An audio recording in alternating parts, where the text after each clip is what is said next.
serah ning kiai. Begitu lahir diserahake ning kiai. Ki wong bengi. Saya pinter-pinter marahi wong iki arane dhewek. Lah, mulanya hadis dicetaki segala macam itu kan. Dicetak itu kalau kurma di apa? Tahlil lah ya. Itu. Dulu di sengaja menjalankan ajaran Nabi sini melaksanakan tahlil, nyetaki kuwi.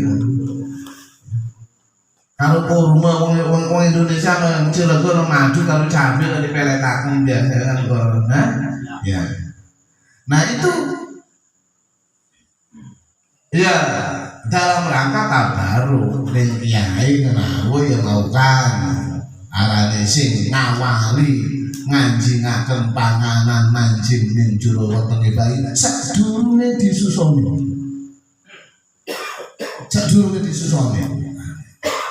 Kalau doa ya. Nah, akhirnya orang tadi setelah diedon kalau kanjeng Nabi balik sedinane mangin ngaji dia karo guru nih pelajaran bengen kan langsung kerekam dia mampu menyampaikan kajian biasa wong ngaji pun ngaji saiki diulas oleh muridnya besok dia mampu melakukan itu. Itu iduwe kanjeng Nabi. Ya, iduwe kanjeng Nabi. Wah, kayak sebenarnya tawasul bil asal. Arane tabarruk dengan opo-opo sing integral dengan Nabi. Ya, wa fi makna Nabi termasuk orang saleh. Wa kullu hadhil ahadits sabitatun wa sahihatun. Lalu kae kelas kabehane dole-dole hadis iku sabitatun sahihatun kang sahih. Kama kaya barang sanad guru kang ngebahas sapa kita ing mafi mabhasin tabas tabaruk ing dalam bahasan ngalap berkah. Walladzi nuridu lan utai perkara kang walladzi nuridu lan utawi kang ngarepaken sapa kita.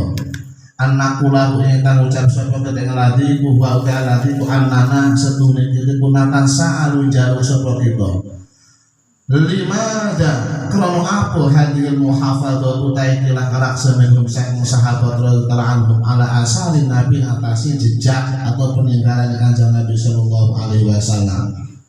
Beberapa peninggalan Nabi kok banyak yang menjaga, banyak yang merawati, banyak yang mengambil menjadikannya sebagai media untuk berdoa. Kenapa para sahabat melakukan itu?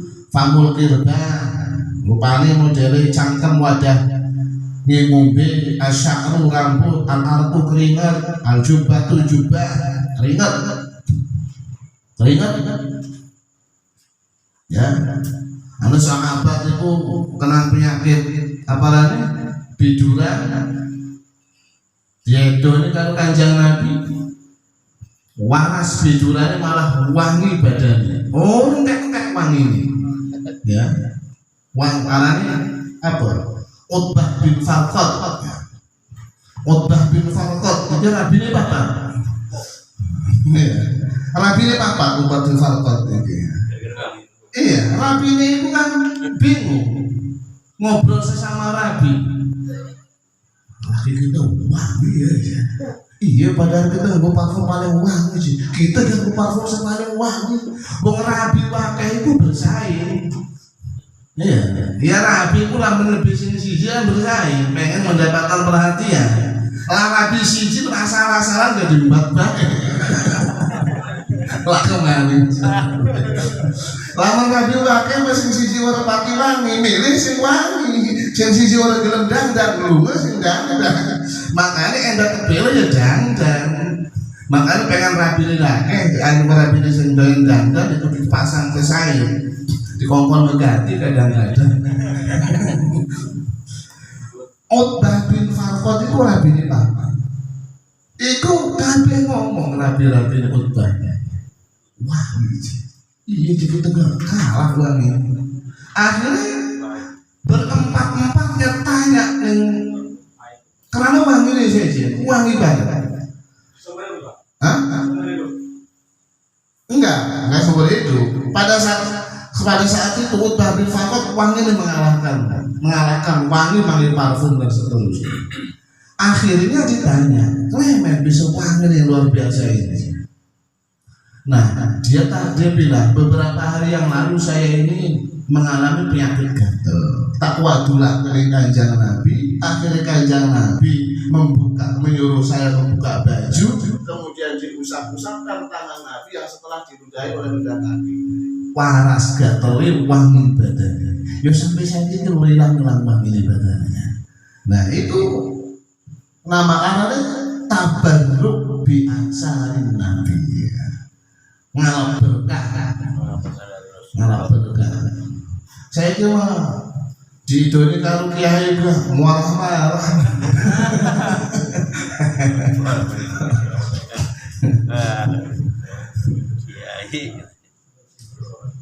Ya, jadi kayak jejak-jejak Nabi, rambut, bahkan maaf,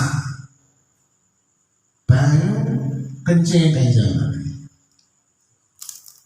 Itu barokah ya. Karena di sisi lain memang secara fikih khusus dia tidak najis lagi. Dia tidak najis. Fama maksuduhum min dzalika, apa tujuan para sahabat menggunakan jejak, asar, petilasan, hal-hal yang terkait dengan Nabi dijadikan media berita langsung. Ayat dzikr, apakah semua itu menjadi peringatan, mujarrad dzikr yang hanya sekedar peringatan, amhiya al-muhafadzah alal asari at-tarikhiyah, apa dia itu merupakan menjaga terhadap peninggalan-peninggalan sejarah lewatnya fil muthaf yang untuk hanya sekedar diletakkan terhadap museum. Peninggalan Nabi itu kok dijaga dulu sebelum Mekah dikuasai oleh Wahabi ya. Iya. Nah setelah dulu ketika Mekah masih namanya Hijaz ya, Hijaz. Nah semua sejarah ataupun ya semuanya itu kan ada. Nah sekarang mau cari makamnya Sayyidatina Aisyah aja susah ya kan? Mau cari makamnya Sayyidatina Khadijah juga susah. Apalagi ning maklan kaki, ning makam Uhud kita nyari Sayyidina Hamzah yang paling terkenal itu ora ketemu. Ya, karena diratakan pada saat berkembang ataupun memulai Hijaz mengeluarkan diri, disintegrasi dari Utsmaniyah ya, yang kemudian menjadi bukan Hijaz, yaitu adalah Mamlakah As-Saudiyah. As-Saudiyah itu karena pejuang yang memerdekakan Hijaz itu adalah Abdullah bin Saud. Abdullah bin Saud. Ya. Saud itu nama suku. Ya. Abdullah bin Saud. Ya. Kemudian taruhlah bahasa sekarang yang berkoalisi dengan Muhammad bin Abdul Wahab ini. Ya. Makanya dua kepentingan bersatu di Hijaz ini, satu adalah eksistensi kekuasaan, dua eksistensi pemikiran. Ya. Saling mendukung.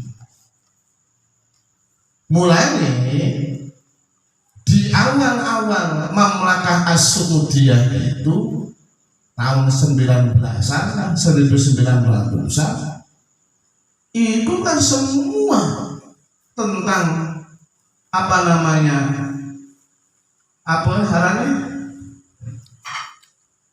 model makam para sahabat, museum sejarah, semua itu dihancurkan oleh Mamlakah As-Saudiyah atas fatwa daripada Muhammad bin Abdul Wahab yang menyatakan semuanya itu adalah sumber kemusyrikan. Ziarah segala macam. Makanya dibikin rata lagu besan sing tulisan ayu saya enggak ada. Ning baki atau ning mak laku ambil makan itu gaji berarti. Karena hanya jadikan orang di hotel bikin wis bagus saya jika ngomong. Iya, benar. Orang di hotel juga sudah bagus untuk menghilangkan jejak, ya, jejak. Pesantrennya Imam Syafi'i, nah, Al-Masih Siji juga karena ada dukungan itu solahiyah. Solahiyah itu tempat ngaji Arab itu solahiyah itu peninggalan Imam Syafi'i. Pesantren solahiyah ini peninggalan Imam Syafi'i. Tapi secara umum sudah semua pusat wong Indonesia pinter ngaji di Mekah. Ngaji di Mekah harus diakui itu ngaji di Mekah. Ya. Makanya kiai-kiai kita pada nganggo jubah kanggo suwer udem. Yo wis kangen. Ning wong model boyot-boyot kita wis biasa ning Mekah wis enak nganggo jubah. Ya. Wong zaman bengen ning Indonesia buru-buru ketuku jubah, duwe sarung loro beda gagang ana. Iya wong zaman bengen kan. Akhirnya para kiai-kiai sing balik sing Mekah itu mulai merene wis biasa nganggo jubah, kaya enak nganggo jubah. Lan terkonotasikan ning Jawa Indonesia jubah itu pakaian kiai. Ya? Padahal orang terkonotasi kiai itu pakaiannya wong Arab bukan? Tapi ning Indonesia jubah itu pakaiannya kiai. Sorbanan itu pakaiannya kiai. Mergo sing ngegawe pakaian Arab ning Indonesia itu para kiai sing bengene mondok tahunan pisan. Mondok tahunan pisan. Kabeh kiai Indonesia itu ngaji pisan. Ya, ngaji di sini.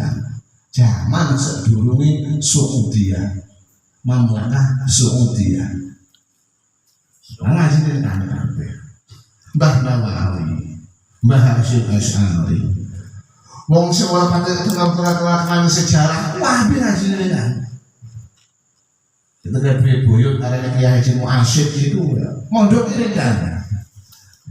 Dengan lamun pikir-pikir wabungan ya, pesawat pake wong padeng biayaan ngaji sampai Mekah, Masya Allah. Ya. Mondok padeng Mekah. Ya. Nah, setelah menggunakan Saudia tahun akhir 18-an Masehi menjelang 19, nah itulah runtuhnya Hijaz keluar dari kesatuan Utsmani, ya, dan berdaulat sendiri dengan kebijakan pemahaman Wahabi. Semua petilasan Islam dihilangkan, bahkan sampai puncaknya makam baginda Nabi Sallallahu Alaihi Wasallam. Itu harus diratakan makam Nabi itu. Makanya kalau saya berbicara ini, saya selalu berkata, ulama dunia itu, orang dunia itu harus berterima kasih nih Kiai Indonesia. Secara syariat, secara sabab, ya.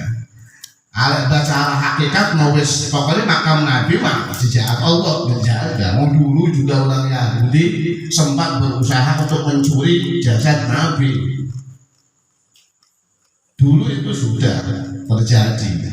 Wong Yahudi, wong Loman, ya, Loman yang Medina itu manggon yang sekitar Masjid Nabawi.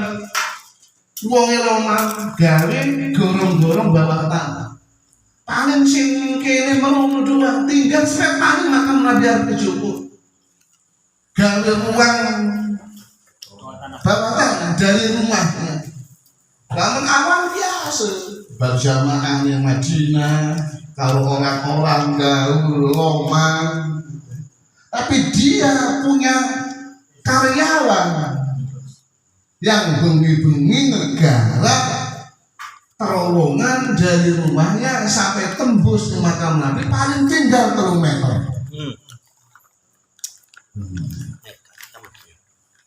Ini raja dulu dimimpikan Rasulullah untuk datang ke Madinah. Coba kau data semua penduduk Madinah. Akhirnya oleh penguasa saat itu didata, di sisi wong sing gaul tapi kok lah ke saya rumah ini ngendi terus rumahnya ketemu ada terowongan. Dan interogasi memang punya misi untuk membuat makam Nabi Sallallahu Alaihi Wasallam dijaga. Nah, yang kemarin ini sebabnya adalah orang Indonesia sehingga masih eksis ini. Apa? Mbah Hasyim Asy'ari menulis surat yang didelegasikan oleh Kiai Habib Hasullah kalau Kiai Asnawi Kudus ya datang ke Arab mengumpulkan ulama Indonesia. Masya Allah, Kiai Indonesia di sana. Makanya disebutkan perkumpulan ulama Indonesia di sana itu disebut dengan istilah Komite Hijaz. Komite Hijaz. Komite Hijaz itu kesepakatan Hijaz ulama-ulama Nusantara masih bahasanya. Ya, ditandatangani oleh Kiai Hasyim Asy'ari ya dari ulama Jawa untuk Indonesia, ulama Jawa. Ya. Meminta kepada Saudiyah agar proyek perataan makam Nabi dihentikan. Anak pun disyariati istilahnya. Ya, udah. Mulai tinggal makam Nabi doang. Itu pun secara nama sudah dihilangkan. Namun sampai jarah ataupun haji ataupun umrah ke Madinah itu apa marhaban zairil masjidin nabawi atau zairil nabi itu selamat datang orang-orang yang ziarah masjid Nabawi, bukan orang yang ziarah pada Nabi. Soalnya intinya tapi jare mbahmu yo alhamdulillah ora apa. Oh, untung Makkah Madinah itu senator Wahabi, duduk NU. Iya, untung Wahabi. Lalu senator NU malah ribut. Lalu mau jalan di makam Nabi oleh gelem balik sedina. Wahabi nginep di makam Nabi premen jar, sing pengen ziarah ora kedungan. Lamar kok sing ngongkol sing ngatur Wahabi wong ora suwe-suwe kedungan kabeh. Lek mbah mun itu lho. Ya kiai itu ngerti bae rahasia sing jelimat-jelimat. Wes kok kene iku ora pakai keren-keren ngomong Wahabi.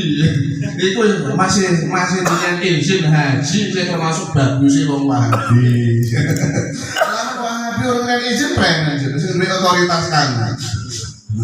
Dia seorang-orangnya kurang masih ngeliat izin, keluru permintaan orang-orang ulama Indonesia dulu untuk boleh mengamalkan amalan ibadah sesuai dengan mazhab diizinkan. Dulu nggak boleh.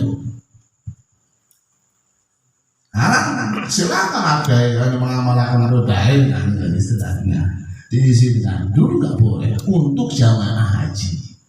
Untuk jamaah haji, tapi kalau orang yang bermukim itu permintaan untuk jamaah haji. Ya, itu kata kali-kalingan waktu dengan sowan yang bangun.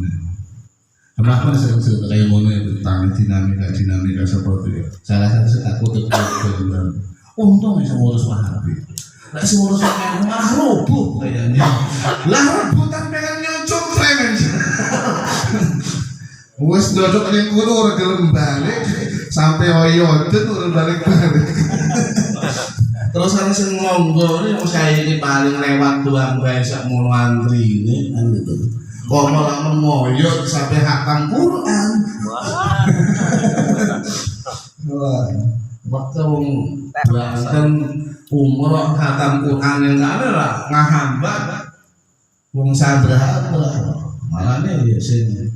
Kene iku ya mbahmu dawe. Ora usah pakai kerang-kerang Wahabi. Masih alhamdulillah dia pulang terhaji.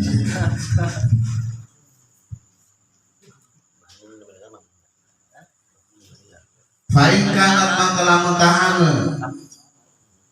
Fa'inkat makalah mentahtina kuapaan ulang kang awal Falina dayak tanu labiha indah du'ai wa tabajuh ilallah Ida asobahumul bala'un marot. Maka karena apa yang tanuna teman-teman sahabat biha kelawan asal indah du'ai dalam melikanin doa wa tabajuh ilallah Ida asobah dalam waktu dengan yang sahabat kapal bala'u bilai awin marot bulan kering. Wa inkat mentahana pasannya fa'ina hadal muthaf. Maka itu dalam andil ta'ikilah mesyu mamin aina jatuh hadhil fitrah al-muqtadina lalu sakitkan kita tuhumnya sahabat tapi pikiran kangannya subhanallah hadha buhtanu adim. Jadi yang dilaksanakan oleh para sahabat mengabadikan, ngurusi, menjaga, memelihara dan ngerakse tentang asalnya Nabi, jejaknya Nabi, hal-hal yang terkait dengan Nabi, entah itu baju dan seterusnya. Nah ini sampai dijaga itu apakah hanya sekedar menjadi peringatan saja? Apakah itu memang untuk menjaga tentang masalah perjalanan sejarah yang kemudian diletakkan di museum? Kalau seumpamanya itu sekedar mengingatkan saja, kalau sekedar ini loh rambutnya Nabi cuma sekedar itu, lantas kenapa para sahabat menjadikan jejak-jejak Nabi itu sebagai media dalam berdoa? Kalau seumpamanya rambutnya Nabi, jubahnya Nabi, apa-apa yang terkait dengan Nabi itu hanya merupakan pelajaran dalam sisi sejarah saja, lantas dari mana para sahabat bertendensi menjadikan apa-apa dalam kehidupan Nabi sebagai perkara yang dimuseumkan? Dasarnya apa? Lagi semacam dialogis sendiri. Artinya asalnya Nabi ini dijaga oleh para sahabat, dipelihara oleh sahabat, pasti ada makna yang bermanfaat. Tidak sekedar untuk mengingatkan ini loh contoh rambutnya Nabi, ini loh pakaian yang pernah dipakai oleh Nabi, ini loh tempat yang dulu jadikan sholat oleh Nabi. Bukan sekedar itu, atau bukan sekedar pelajaran sejarah ataupun benda-benda yang dimuseumkan semata, tetapi penjagaan jejak yang sudah dari Nabi itu tadi mesti ada makna yang bermanfaat, yaitu tidak lain adalah sebagai media tabarruk dan tawassul yang dijadikan oleh para sahabat dalam berdoa terkait hajatnya kepada Allah Subhanahu wa ta'ala. Lam yabqa illa tabarruk bi asalihi. Langsung dijawab. Lam yabqa orang masih apa illa tabarruk angin ngalap berkah bi asali kelawan peninggalan Kanjeng Nabi ditawassul kerana dawuh yasilah bi kelawan asal ilallah maring Allah fil du'a. Di Allah karena sebenarnya Allah itu bau kayak Allah itu al-mu'ti dan kang paring wa walan utai Allah itu al-maskulu dan kang den suhun wal kululan utai sekabian itu abidu kaulan Allah wa tahta amrihi lakin dalam sore-sore perintah Allah la yamlikuna orang memiliki sopa sipun syai'an yang sewiji-wiji di anfusin kuri akhir walikul fatran aku manin an ghairihim illa bintillahi subhanahu wa ta'ala. Jadi intinya melegitimasi tentang istilah kita ya tabarruk, tawasul dengan apa-apa yang ada di perkara yang ada di Nabi, bahkan tidak sekedar pada kata asal Nabi, asal semua para nabi terdahulu. Intinya kalau disimpulkan tawasul dengan amal saleh itu sudah perlu semua umat Islam, tidak ada perbedaan. Ada tawasul bisyahsiyah, tawasul dengan sosok manusia, ya, sosok manusia.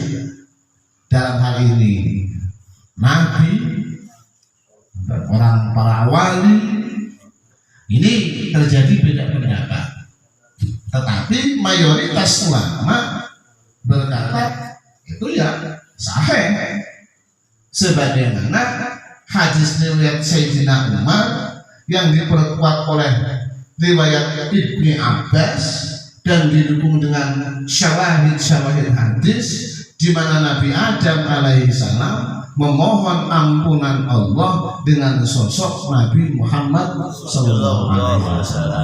Itu tawasulnya Nabi Adam pada Nabi Muhammad sebelum Nabi Muhammad tidak ada. Kemudian tawasul para sahabat pada Nabi Muhammad setelah ada. Itu riwayat yang diriwayatkan oleh Imam Tabari, ya, yang berada dalam Imam Hakim, yang diriwayatkan oleh Imam Jalaluddin As-Suyuti dalam kitab Al-Mustadrak, yang diriwayatkan oleh Utsman bin Hunayf.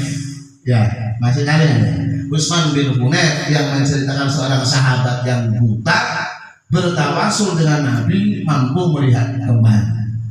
Ada lagi tawasul dengan Nabi setelah Nabi tidak ada. Setelah Nabi tidak ada. Tawasul ini diriwayatkan oleh Utsman bin Hunayf juga. Ada seorang laki-laki pengen ketemu Sayyidina Utsman bin Affan. Ya, pengen ketemu Sayyidina Utsman bin Affan. Ya, masyarakat warga pengen menyampaikan kepentingan, ibaratnya saya menggawe proposal. Nah, ini kalau direkam karo Utsman bin Affan. Orang diladeni nana ning arep istana, orang direkam ketemu karo Utsman bin Hunayf. Sampai nek pengen dijabat, sampai sholat doa dari kanjeng Nabi ada di hasil maksud. Sholat langsung dicelok karo pengawal Utsman bin Affan, langsung masuk ruang khusus. Sampai-sampai seorang laki-laki ini, itu mau duduk kita sendiri jabat, sampai kan wis wara. Jadi nuduh Utsman bin Hunayf melaporkan langsung ke Utsman bin Affan. Oh enggak, saya enggak apa-apa. Itu ya, saya itu hanya yakin bahwa bertawasul dengan Nabi hasil tawasul. Itu tawasul dengan Nabi setelah tidak ada. Dan sekarang adalah legalitas bertawasul dengan jejak ataupun hal-hal yang terkait dengan Nabi, petilasan. Jadi macam-macam dinamika wujuh kasir dengan beberapa dimensi, dengan beberapa dinamika bertawasul gitu ya. Tetapi semuanya itu maka terjadi perbedaan di antara Imam Ibnu Taimiyah dengan jumhurul ulama karena Imam Ibnu Taimiyah terlalu spesifik, harus yang dijadikan tawasul itu adalah kebaikan, kesalehan yang melekat terhadap sosok itu, bukan bertawasul pada sosoknya. Nah, kalau kita adalah dengan orangnya langsung saja. Karena apa? Karena memang kita bertawasul dengan orangnya itu karena kita dengan orang tersebut, karena kita meyakini orang itu memiliki kebaikan.